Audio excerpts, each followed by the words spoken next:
Hello children, today we shall start our new chapter. Chapter name is Changing Trends in Occupation. व्यवसाय के बदलते हुए रूप। जो नौकरियां लोग करते हैं, अलग अलग जो धंधे लोग करते हैं, उनके किस प्रकार से रूप बदल रहे हैं आज वो हम यहाँ पर जानेंगे। Let's start. The main occupation of most villagers in Odisha is agriculture. Orissa के ज़्यादातर लोगों का जो मुख्य व्यवसाय है वो है कृषि। Many of them are also engaged in non-agricultural activities like animal husbandry, industries like mining, minerals, cement, paper, sugar, fertilizer, iron and steel, handloom, art and crafts.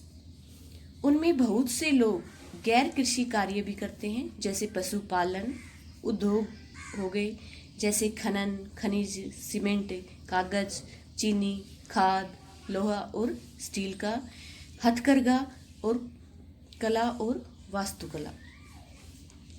The unique handicrafts like पट्टा Chitra, sand art, metal work, silver filigree, stone carving, puppets and masks are in great demand by tourists and hence the artisans are able to earn a decent living. वहाँ के जो अद्भुत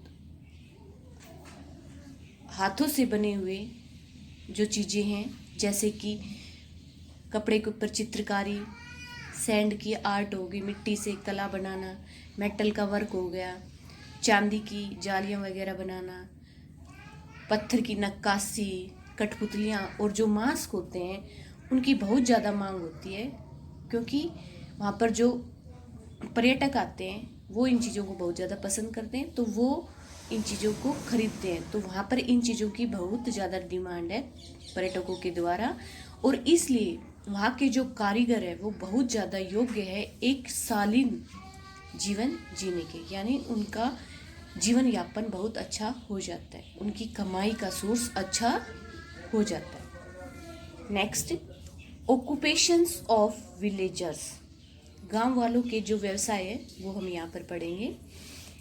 in olden times most Indian villagers were self sufficient, पुराने समय में ज़्यादातर जो गांव के लोग थे वो आत्मनिर्भर थे। The farmers depended on agriculture and animal husbandry, ज़्यादातर जो किसान थे वो कृषि पर और पशुपालन पर ही निर्भर थे। They were involve in other activities when they had spare time once the harvesting and sowing were over, like basket making, mat weaving, handicraft etcetera. ये जो लोग थे और भी एक्टिविटीज़ क्रियाएं करते थे जब उनके पास खाली समय होता था। एक बार जब फसल की कटाई हो जाए, बुआई हो जाए, तब उसके बाद फिर वो बनाते थे टोकरियाँ, मैट, चटाई बुनते थे, हाथ की चीज़ें बनाते थे आदि। Many other occupations depended on farming like the black Smith and the carpenter, और भी ज़्यादातर व्यवसाय थे जो कृषि पर निर्भर थे, जैसे कि लोहार का और बढ़ई का। But the dependence of many farmers families on a single piece of land, low productivity and low earnings forced many farmers to give up farming. लेकिन बहुत ज़्यादा किसान परिवारों का एक छोटे से ज़मीन के ऊपर निर्भर होना, दूसरा कम उत्पादन होना, कम कमाई होना, जिनकी वजह से किसानों के ऊपर बहुत ज़्यादा दबाव पड़ा कि उन्होंने खेती बाड़ी छोड़ दी, यानी ज़मीन भी कम, पैदावार भी कम और कमाई बिल्कुल भी न हो, तो किसानों ने खेती बाड़ी छोड़ दी। The opportunities of earning from non-agricultural occupation like pottery, blacksmithy and weaving also decreased. इसके साथ जो और अवसर थे कमाई के, गैर कृषि कार्यों से जो कमाई होती थी, जैसे कि मटके बनाना, लोहारगिरी का काम करना, बुनाई करना, उनमें भी कमी आ गई। क्योंकि लोगों के ये व्यवसाय भी फिर धीरे धीरे कम होते चले गए। Migration of farmers to cities and town, किसानों का प्रवास शहरों या कस्बों की ओर, यानी जब किसान दूसरी जगह पर जाने लग गए, कस्बों में और शहरों में, तब क्या सिचुएशन हुई वो यहाँ पर जानेंगे। As the opportunities of employment in rural areas decreased, many villagers started moving towards cities and towns in search of other occupations.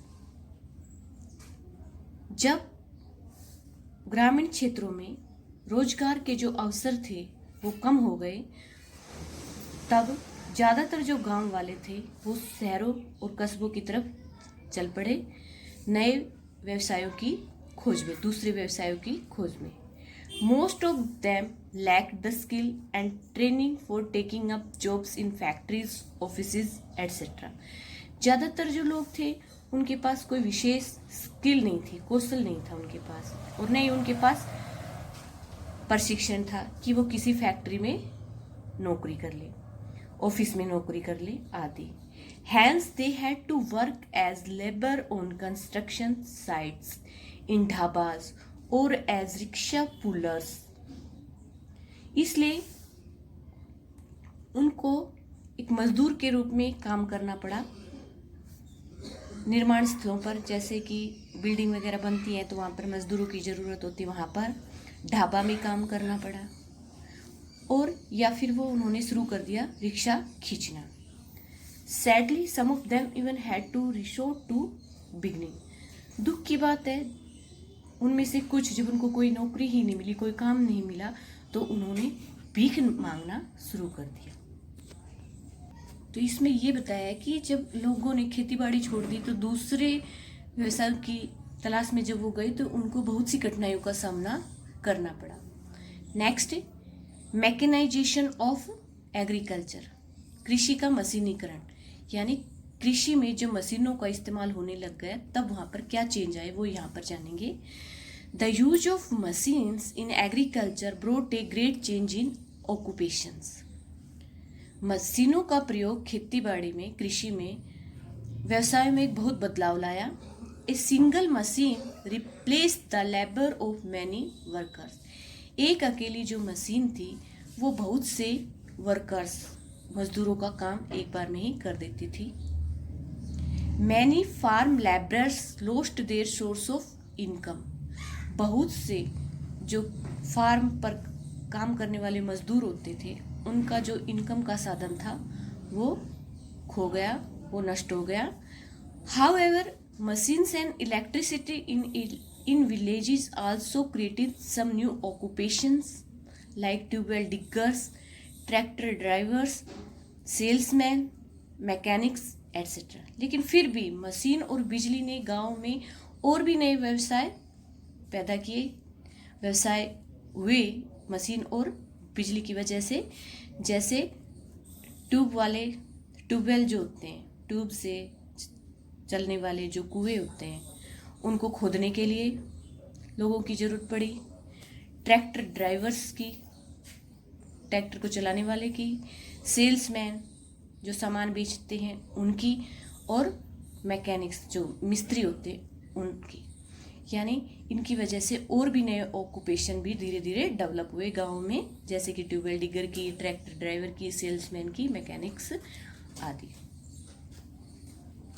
Do you know, Green Revolution increased agricultural production with the use of machine, good quality seeds, use of fertilizers, etc.